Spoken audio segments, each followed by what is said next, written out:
Now we're going to summarize the last 46 episodes. This is to get you caught up, for those of you who don't actually want to go and watch all 46 episodes. This is to get you guys to caught up, and especially for those of you who don't actually want to go and watch all, billion hours worth of content. So I know not everyone wants to actually watch D&D live, they just want to hear about the story. Well, as I mentioned last time, the forum campaign and the live campaign split up, and the live campaign consisted of Snarg of Wildpaw, Guido of Granitholm, Z, Rakarg of Lady Arafal, and Firnasil. This group decided that they needed more personal power in order to combat Garland. It was their mission, their goal, to go after Garland. This was something Rakarg was very insistent on. Of course, if you're listening to this, this is probably your first mention of the man, so I'm going to go ahead and tell you in brief. Rakarg is a lycanthrope, a were-crocodile, who is someone who is one of the most well-positioned, highest members of the Lady Arafal's personal retinue of lycanthropes. He's someone who is very well connected, very well attached, and he is an exceptionally powerful yellow mage, to the point where he had no trouble casting very, very high-level spells, and doing so in a way that most people couldn't resist them. Yellow mages tend to be buffs, debuffs, but he did know things like Comet, if it came down to it. He was also forbidden from directly interfering in the affairs of the party, unless it was doing so to save Firnasil's life. Now, for those of you who don't understand how lycanthropes work, lycanthropes cannot disobey their masters, no matter how much they want to. So Firnasil, of course, is a scion, a living, breathing scion, and basically the only one walking around. That's, of course, a lie. There are, in fact, 3 walking around, or were, but let's get on with the point. So they decide they want to get into this place called the Facility. Now, Rakarg believes he can get them some contacts to get a hold of people who can get them into the Facility.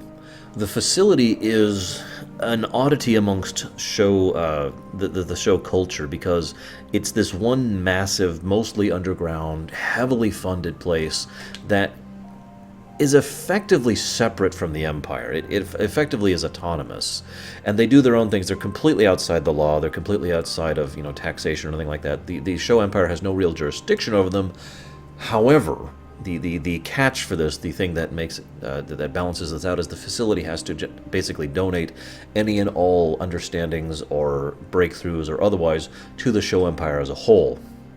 Those go straight through the Emperor's office, actually, in Shoshi. So that's the counterbalance point. The point here, though, is that the Facility is so well off, they basically have a blank check, that you can't get in by offering money. You need to offer them something they want. This is why Rakarg comes in handy, because he is so politically affluent, having been around for 3.5 centuries, that he, and possibly longer, that he has access to favors he can call on to get the party connected to them.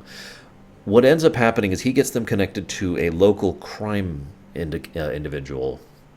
local crime cartel, which has pretty strong reach and was one of the few cartels which was outside of the Undermarket. The Undermarket, of course, used to cover the entire continent, but there were other criminal organizations other than the Undermarket, naturally, and and a lot of them were in the show area for some strange reason. So this cartel says, we can get you to the Facility, no problem.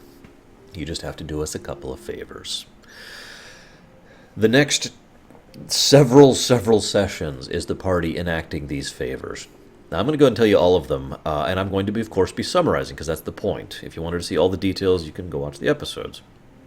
But the first favor is Z, who they knew was a desolate for some reason, probably thanks to their ex-Undermarket contacts, was supposed to translate to a specific town, place evidence framing someone there that a gentleman had been killed, and then translate back and report to them. If you're paying attention, this is the diplomat who Zeiss was framed for killing back in the forum campaign. These pieces connect, I swear, although the players haven't actually figured out how yet, so I will not be sharing with you how they do.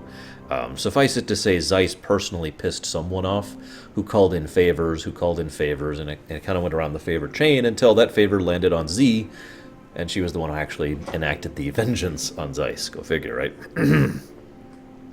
So the other favors were a lot more involved than that. That was actually done off camera because it was so simple, and it was just me and her and doing a few rolls, and it was easy.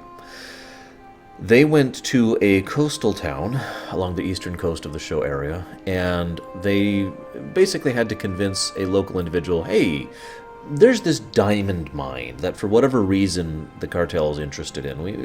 You need to just change your paperwork on it to show that it's not really feasible to be properly mined and excavated right now. So why don't you go ahead and do that? They spent some time trying to convince this guy and finally ended up with kind of a brute force method of terrifying him into submission and then paying him off and convincing him a very carrot and the stick kind of approach. They also discovered something called Lugian rock salt while they were there.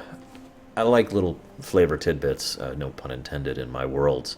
And Lugian rock salt is actually an extremely caustic, highly acidic type of flavoring that most species can't actually taste because it will literally burn through their tongue.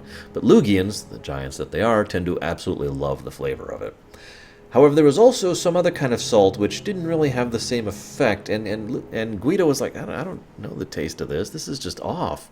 Long story short, it was actually lace slice, and Guido had been purchasing drugs. Which I still find amusing to this day, because he just goes in and is like, oh, hey, and the guy's like, oh, you want to try this thing? Guido's like, I guess, maybe I do. And it was like straight out of a comedy. He just accidentally buys this thing of drugs and then takes it in, and they find out, I did this deliberately though, because this was laying some seeds here. The penalty for dealing in illegal substances in the show empire is death. Just plain death. They will flat out kill you for dealing in or carrying or otherwise working with lace lice. So they were offered a job to go and murder the group of people who had been manufacturing lace lice in this area. They turned it down, of course, because they felt that was a little bit too harsh. I suppose I'll explain what lace lice is very, very briefly. I know it's come up at least once before. Lace lice is a psychologically addicting but not chemically addicting drug, which makes you worse magically, but it makes you feel like you're better magically. I'm summarizing a lot. It's a very deleterious effect. So the party successfully does this, convinces them, moves on, and they decide they're going to go after one other of the favors that they need to do. They had 3 favors, and they were told you can pick 2 of these. And they spent some time planning this out. It was a lot of fun. I gave them lots of information. The other favor is basically blackmail, okay? Basically, the cartel they're working for wants this diamond mine. They don't know why, but they want this diamond mine. And there were so convincing the paper pusher of the invalidity of the mine to have the paperwork saying that the government shouldn't get involved. That was part of that. But there was another player, a Moorsman woman, who has her own little small merchant empire. Who she's also basically a magnate, and she also was interested in purchasing this mine for her own ends. Well, after some digging, they'd uncovered the fact that this woman had a son in this other town whose name I suddenly can't think of, and it's a shame because the party spent forever in this town, in the city, excuse me, and they basically the cartel wanted the party to use the son to convince her to not go after the mine, and they were left to figure out that however they wanted. I actually honestly assumed the party, especially given the way they've been going, were going to go and just plain up kill the kid or take him hostage or whatever in order to convince her not to go after the mine. Things went a slightly different route than that, as we'll talk about soon. But moving on. So the party gets there, and they find, they do a lot of investigating, they find out a lot of things. This is when Valsenball is introduced to the party and the campaign as a whole. Valsenball is a sport I invented, which would take a while to explain, but it's basically a magical sport that involves weaving and a great deal of dexterity and agility and strength, and is very, very difficult and extremely popular. It's not the only sport that's played across Dareth, but it is definitely the big one. And every time a season comes up, which lasts about 4 months, from April to whatever 4 months is after April, May, June, July, to July. April, May, June, July. Yeah, that's right. Actually, I think I wanted it to be April to August, but whatever. The point being, it basically dominates, everyone as far as, oh God, you see that latest Valsenball match? And there's a lot of, as much as there's cross-cultural difficulties and nationalism and racism and all that horrible stuff, Valsenball tends to cross all of that, because people you could go just about anywhere and say, hey, you see the latest Valsenball match? And there's a pretty good chance at least someone, no matter where you are, is going to be like, oh, yeah, it was great. It turns out Z is also a huge Valsenball fan, too. Snarg had to roll many, many int rolls to try and understand Valsenball. When I say that, I mean basically he kept failing his int rolls. He just, not even just failing it by like 1 or 2, he just kept rolling so low. I felt so bad for him, and then finally he rolled really high, and I was like, oh, so the ball goes in. Okay, I get it now. Guido also got a upfront and personal example of just how bad desolation is there. He decided to go out and basically got himself caught. He had a ring of invisibility, well, stealth actually, that allowed him to sneak, basically have a cloaking field over him under extremely limited circumstances. And it broke because it has limited circumstances.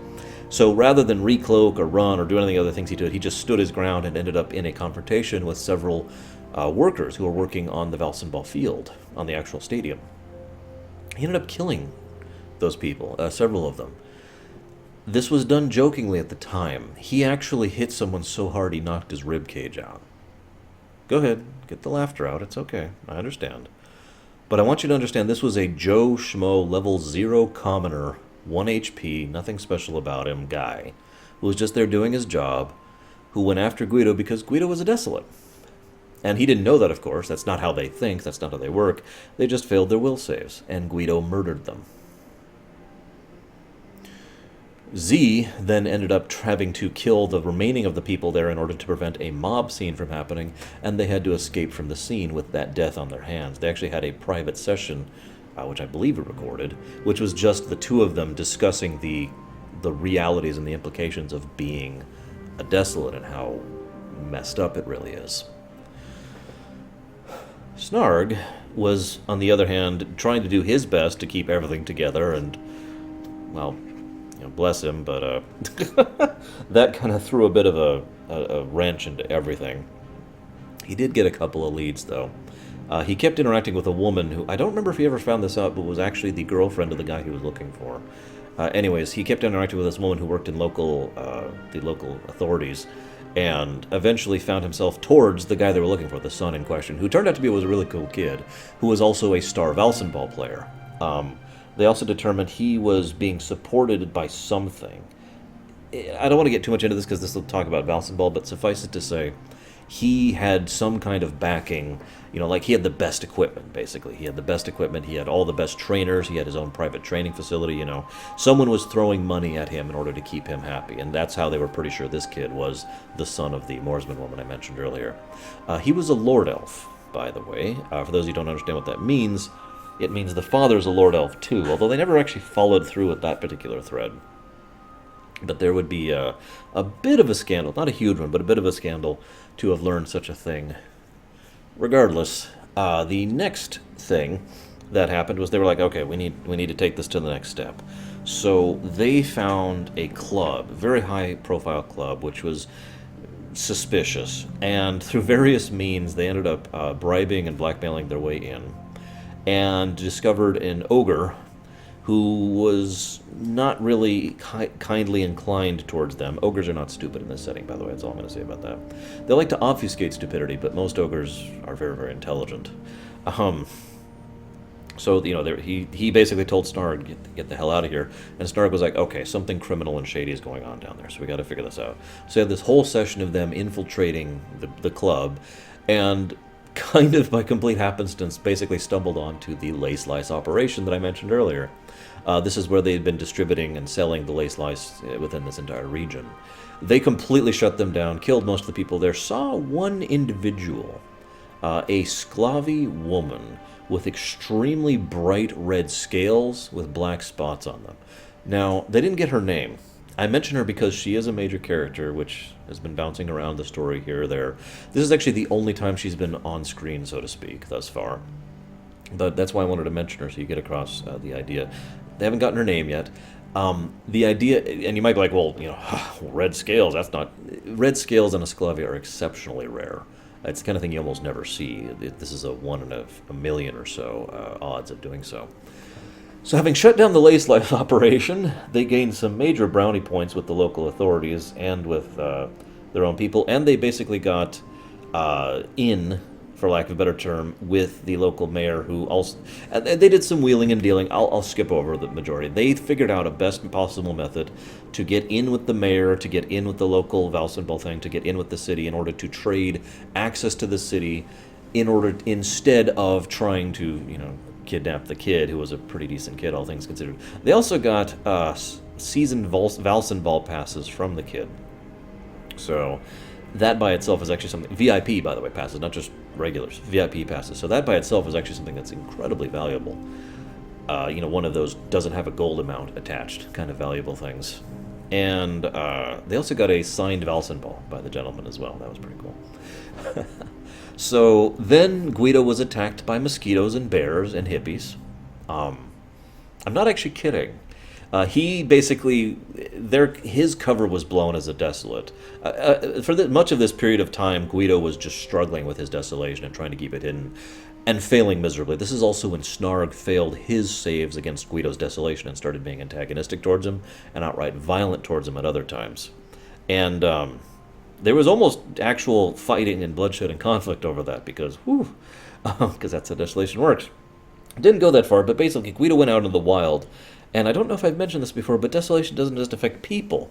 It affects animals and plants and bugs. So, yeah, he was literally being attacked by just the wildlife. And every time the camera switched over to Guido, you would just see more and more dead things around him, because he kept having to kill everything around him, because they kept coming after him. I mention this because if you think a desolate can just go out into the wild to be fine, no. It's actually arguably worse out there. At least as long as you need sleep. If you don't want to sleep, you're fine. So so they successfully got that through, made that deal with the Moorsman woman, and between the other two favors, it's like, okay, we'll get you into the facility. And the party's like, yes. And they were informed there's a problem.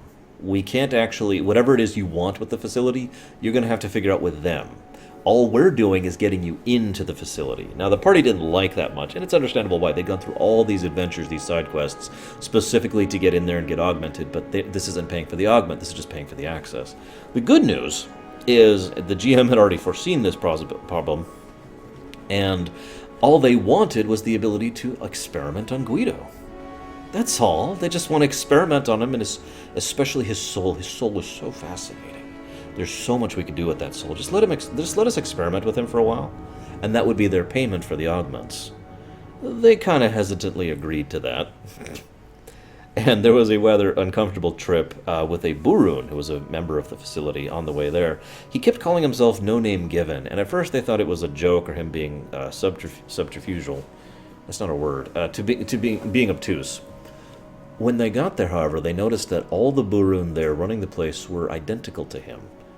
Some kind of cloning thing, which, by the way, this is the one and only hint of cloning in this setting so far. And it gives you kind of an idea what they get up to in the facility, so it's very likely he literally did not have a name.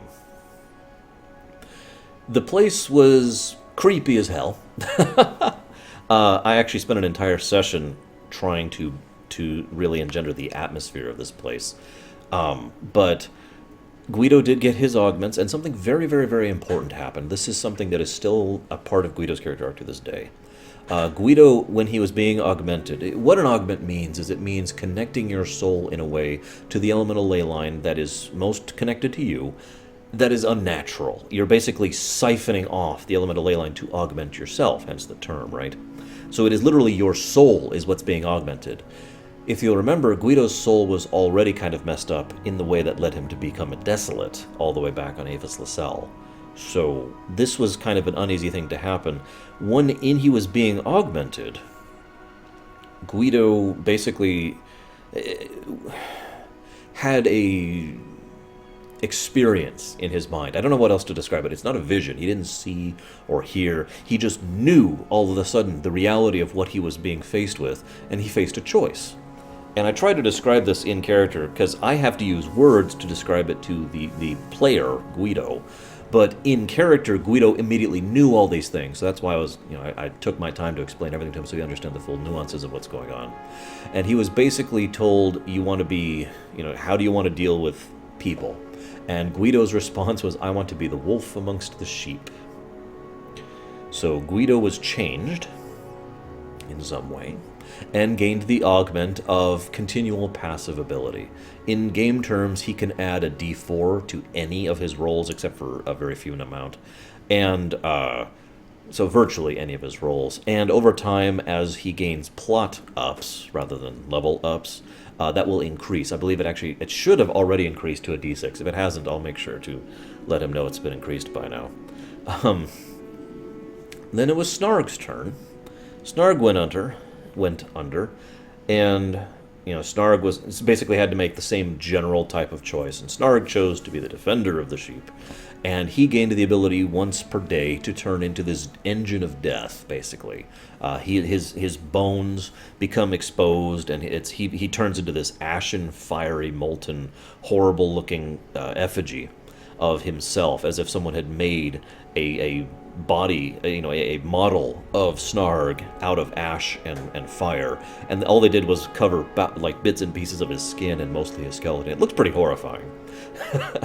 But it allows him to have tremendously increased output in terms of power and offensive and defense and all that, well, for the duration, which is about 10 minutes. While Snarg was under, Z was waiting in the room with Guido, or no, it doesn't matter where Z was. Z was waiting, and a gentleman walked up who nobody else recognized. And actually, I'm saying this wrong. Z was walking out, and a gentleman walked up that nobody else could see and told her to come with him. And they're like, "Z, where are you going?" She's like, "It's okay, I'll be fine." And she followed him into a completely separate room where he said, "Sleep, little one." And she went to sleep.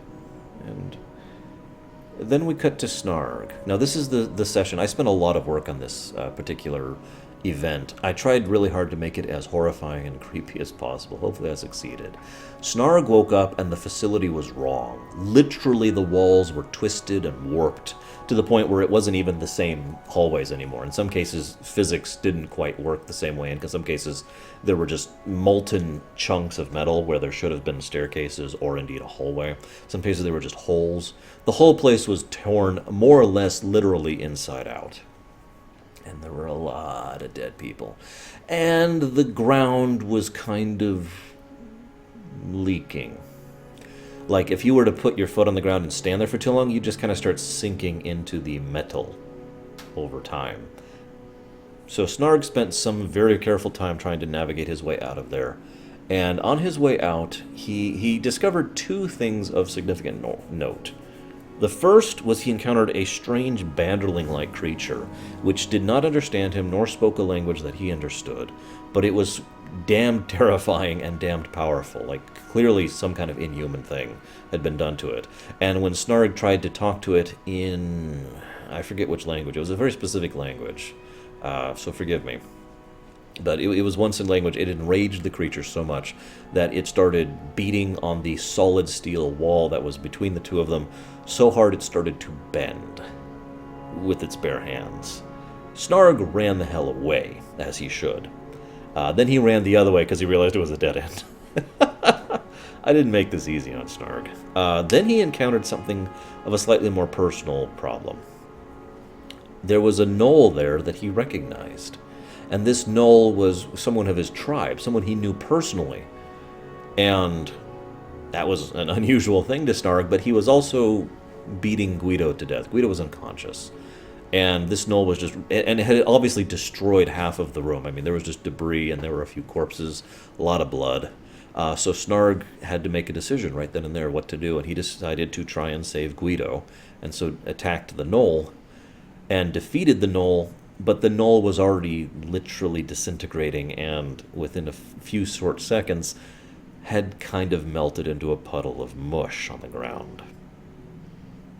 Although Snarg never really figured this out, he did postulate that it's very likely that this gnoll had been in combat on the front lines of the war, way over that way, and had been traded to the facility for whatever benefit in order to experiment on gnolls, because gnolls are kind of hard to come by.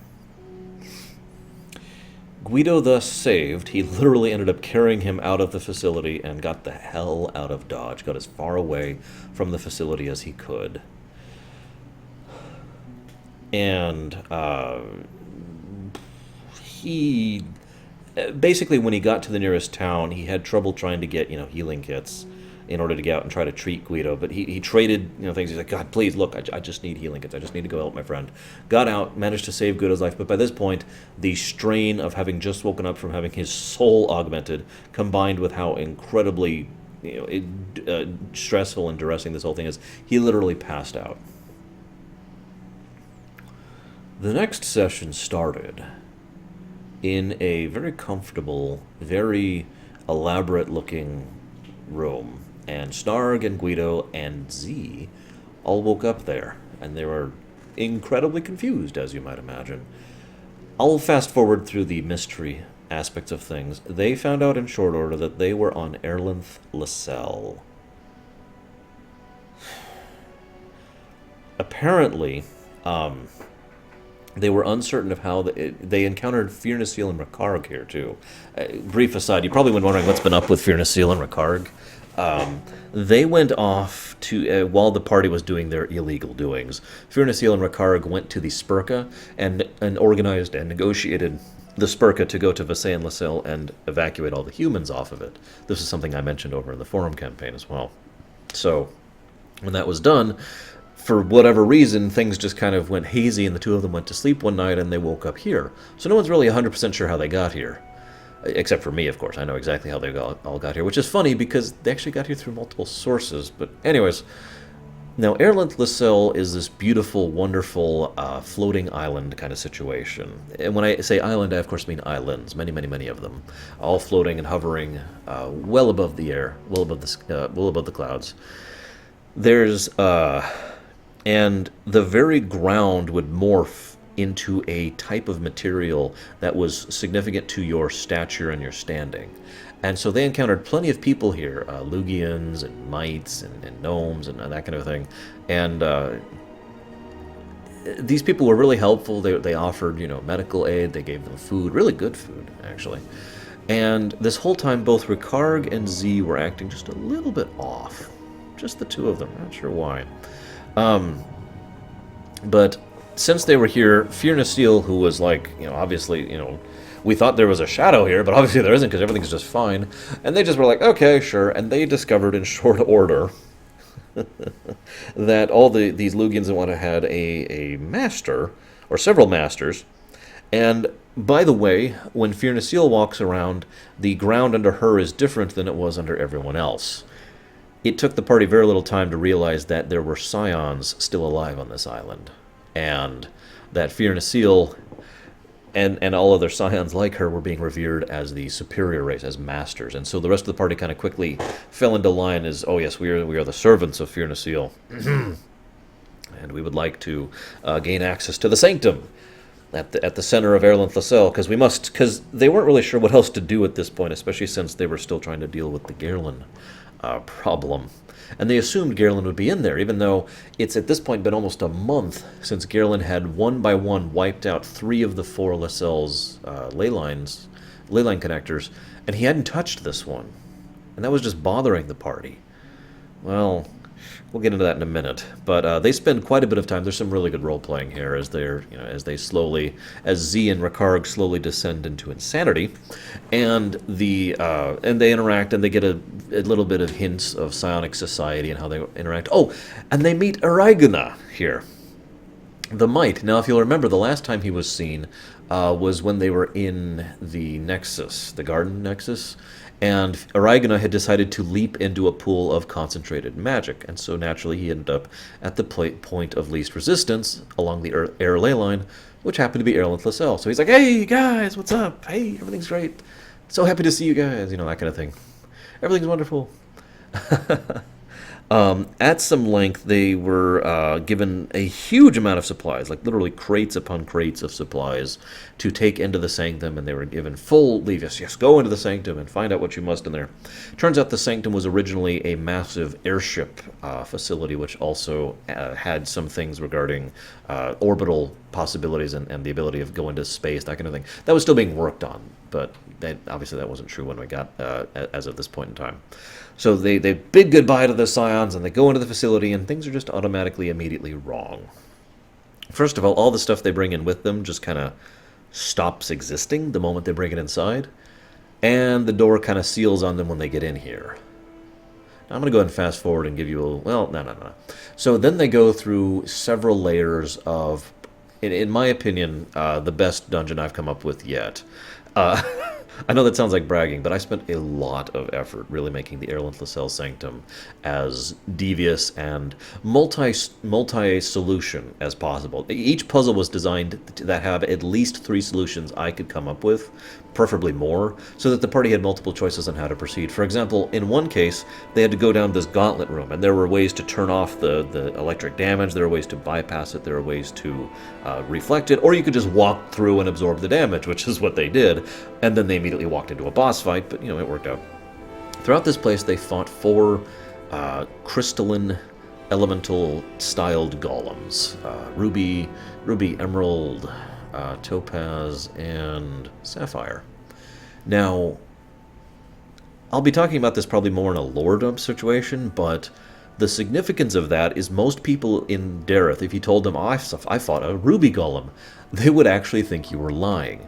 It would be like in real life saying, oh yeah, I saw this airplane that turned into Optimus Prime and then he decided to shoot the moon out of space, because that's impossible. It's ridiculous. You can't pump the kind of weaving magic necessary into Ruby. Ruby is resistant to Ruby magic. A lot of crystals are. A lot of metals are. This is one of the reasons why gold, silver, and copper are so worthless in this society, and why they're used as currency, but I'll talk about that in some other video. So the very idea of gemstone golems is insane. I mean, the only thing worse than that would be like a diamond golem, but that's completely ridiculous. As they were going through, it became very obvious very quickly that they were being tested. Now, the funny thing is, each previous sanctum had clearly been testing the party as well, but it had been specifically testing Fear Seal. This was the first sanctum that was done differently. Each previous sanctum had Gerlin's hallmark design, kind of mad, insane, and yet somehow ridiculously brilliant at the same time. This place was meticulous. Airin-Lell, this was meticulous, carefully crafted, finely honed, very precise, very diligent, completely unlike Gerlin's style. And the whole facility the whole sanctum had been repurposed into this testing grounds to test, well, one of the party members who was not Fear Seal. It was clearly designed not to be aimed at her. Ricard was, of course, here the whole time. He was actually probably the most active at this point in time, trying to assist the party, buffing here and there, healing here and there.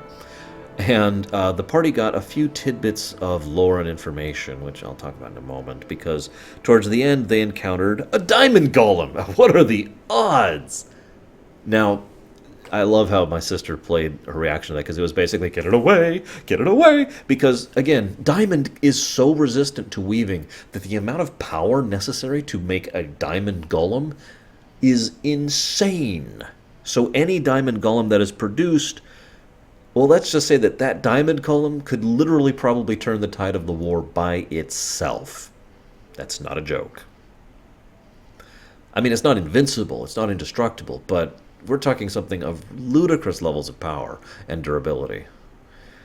So they're terrified, and they go to talk to it, and it informs them of a few facts. So first of all, it informs them that the only thing that is keeping the shadow from infiltrating into the sanctum is its existence. So once it is defeated, the shadow will make its way in. Also, it is here to test them. However, based on, and thus it will force them to fight it, or it will simply kill them. So they have no choice but to defeat it, letting the shadow in. The final thing it offers is it gives them the chance to ask questions, and it will answer to the best of its ability. This is a great chance for me to get a lore dump across, because it makes sense in character and out, for reasons I don't want to go into right now. But let's just say the thing that created this diamond golem wanted to be able to get information to the party, or rather, the people in the party he was following. So the party deliberated for an entire session, actually, what to ask. And they asked a few things. They got a few bits of information. First of all, they learned some of the history of the Psionic people. They learned about the 4 emperors and the 4 kings and the original purpose behind the Lascelles. They learned that the 4 emperors, all 4 emperors of the Scions, are still alive, still active, actually. The Lady Airfall was when they basically asked to see each of the four emperors, and so it produced a visual image, a fully three-dimensional, holographic style image of where each of the emperors was at that exact moment in time. One of them was in the inner sea on a massive ship. This was the Lady Airfall. She was heading north. One of them was in Stonehold, a tall, imposing gentleman with a massive trident, and that man's name was Rytherin. Then there was, of course, Gerlin, the one they're actually interested in, who was hovering over Crater, crafting a massive floating fortress with nothing more than his mind out of aetherite. Now, I know, you don't know what aetherite is, but suffice it to say that it's kind of a similar situation as with diamond, simply working with a material that difficult. Let's just say that there are weavers across the continent who felt the waves of him weaving with aetherite. And then they showed the fourth one. The fourth one was referred to, it's Airfall, Rytherin, Gerlin. The fourth one was called His Eternal Splendor. No other name given. And His Eternal Splendor was perceived as sitting alone in a massive chamber, all by himself, in the very center of Aburian, the dead continent, directly above the so-called location of the first shadow, which we'll talk about more in a little bit. With this information garnered, the party then fought the Diamond Golem in a truly epic and awesome fight, and thanks to some last-minute recalculations, we determined that the party was actually able to defeat the Golem. Not kill or destroy, that's insane, but they were able to defeat it to the point where the Golem reverted to this chest. This had happened with the other gemstone golems too. Each one of them, when they'd been defeated, because a golem is morphic, they can control their form infinitely, like they were fluid or gas. So the ruby condensed down into a solid chest. Huge chest. We're talking like several feet tall, like 5 feet tall chests. Which, if you know anything about how valuable gemstones are, a 5-foot tall chest of solid diamond is worth a freaking fortune. So the party was pretty insistent on claiming each of these chests, and the loot that was inside, of course, and made their way out of the place as quickly as possible because the shadow were coming. Oh god, we gotta get out! And they found themselves someplace odd. What happens next took some time for me to do, because I actually sat down and wrote the journal entries they found. You see, the 4 Lascelles, Phasean of earth, Aphis of fire, Mere of water, and Erlinth of air, each of these Lascelles had been meticulously and carefully crafted by the architect, the Lady Airfall, and designed and built with the psionic's knowledge of weaving and all that fun stuff. Then there were 4 other facilities.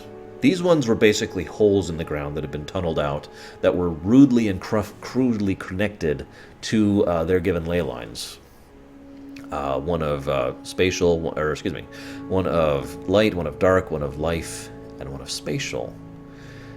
I got across a lot of information dumping about exactly how psionic society worked, the way they viewed others, some of the things that have been happening behind the scenes. I'll give you a few tidbits. Several of the Scions logs had been talking about how wonderful it was an occasion to give their lives for this, and how glorious it would be to sacrifice themselves for this plan, should it ever become to be, blah, blah, blah, blah, blah. And they made a point of actually notating all the other Scions who had been there, and giving them props and accolades for having done such a wonderful thing. Psionic technology, or magic technology rather, requires psionic mind speak to use. So the Scions all got into these capsules, sealed themselves in, or rather commanded through the mind thing, commanded their servitors, the lesser races, there to seal them in, and once they were sealed in, their mind control over the lesser races went away. But now the lesser races found themselves in a room with doors they can't open. So they slowly kind of died, with no thought to their well-being or whatnot, because why would there be? They're lesser races. One of the other things they learn is that this is when the big info dump comes, that Scions cannot procreate. They cannot have children. And there was this grand experiment by several venerated scientists of Scion society, that's a weird sentence to say, The S's just keep coming. And they had come up with this wonderful, ingenious plan to try and create a new Scion in order to affect the same thing as childbirth. And it is heavily implied that that particular experiment is what generated the very first shadow. They also learn about the group communal think problem of Scions. There's a woman who hated being here, but the longer she was here, the more she liked the idea of being here. In other words, if you were to track on a graph, all these Scions' mindsets, and they're all like this, over time they will all level out until every Scion who is in close contact with other nearby Scions are all thinking the same thing. They have the problem of groupthink, which I've talked about before on my show, taken to a massive extreme.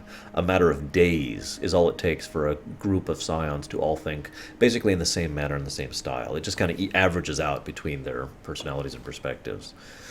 And that is heavily implied to be one of the big reasons why their society completely collapsed in an extremely short period of time.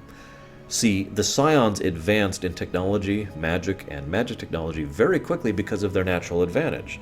They instantly connected to all other Scions, immediately. Not just communication, but all knowledge, all information, all perspective, all inference, full detailed information. And so they grew and advanced and conquered the world in like a decade, very, very quickly. But they fell just as quickly for exactly the same reason. Although there were some other mitigating factors, like the shadow was part of that. I'm going to go ahead and point something out. I've been going out of my way to say the shadow or the shadows differently, because anyone who is fully aware of the shadow and what they are refers to it in the singular, the shadow. Anyone else who has only ever heard of it, or only has inferences or vague understandings of it, calls them the shadows. I have been doing that on purpose to try and get across the distinction between the people who know what the shadow is and those who don't know what the shadows are. Make sense?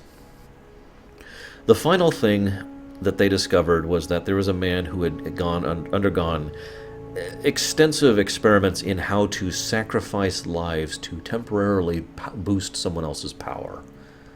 Literally to eat, to burn up someone's souls, to consume them into another person, to boost them up to incredible levels of strength and power.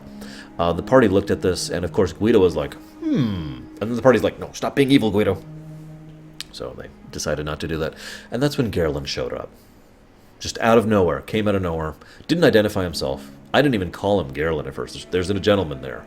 Tall, huge gentleman, basically a giant with unusual skin that kind of reflected space rather than anything that had like an actual texture, and burning red eyes. And he came and he was ranting at them in ways that seemed almost unusually incoherent. Like he wasn't literally babbling. He was talking about things that had actually happened, like he was reciting events from history.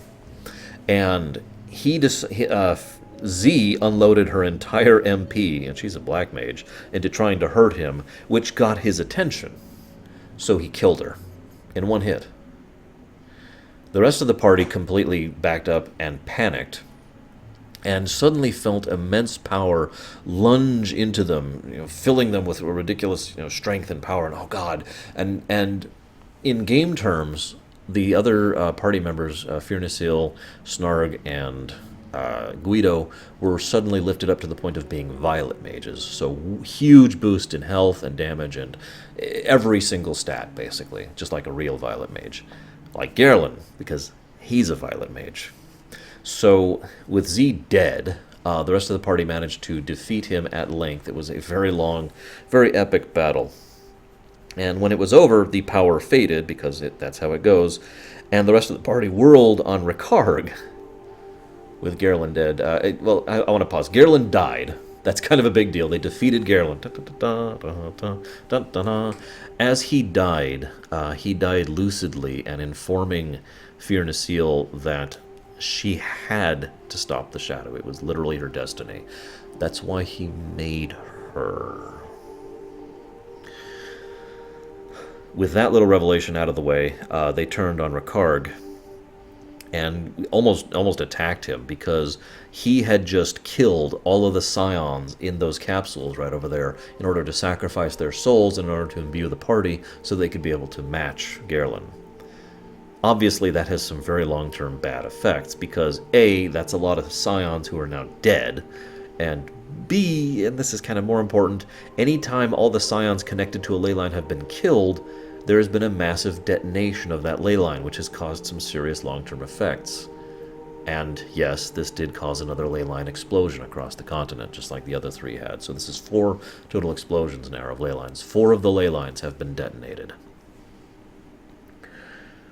With all that out of the way, Ricard teleported. He's a yellow mage, so he has exit. The porty out, and they ended up at the spatial temple. Now, this is effectively the end of the first arc of the campaign, so I'm going to go ahead and pause here before we start getting into the more modern stuff.